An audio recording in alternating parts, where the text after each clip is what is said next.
चओ था त अबर बकर सिद्दीक़ खाने काबे जो दर खुलो आहे। अबर बकर सिद्दीक़ आया आहिनि। ॿुॾी नथा मरो हिन ॻाल्हि में त खाने काबे में त अली जी विलायत अथई या हुसैन जे बाबे जी, हसनैन जे बाबे जी।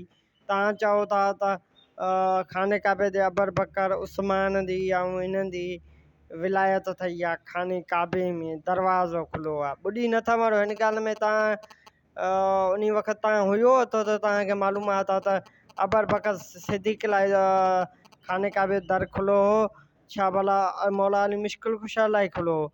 इन ॻाल्हि लाइ तव्हां अॼु आवाज़ त ॻाढ़ा छोरा अॻिते आयो त चओ था दलाल कढे दलाल तव्हां खां कढे था ॾियूं। अचो तव्हां सिर्फ़ु तव्हांजी त मिज़मानी नवाज़ी सुठे तरीक़े सां कयूं त तव्हां चओ था त अबर बकर सिद्दीक़ खाने काबे जे विलायत खां नबी पान फरमायो खंदक में त मन ते कुम ते फाज़ अली मौला जींदो मां मौला आहियां त हूंदो अली मौला आहे।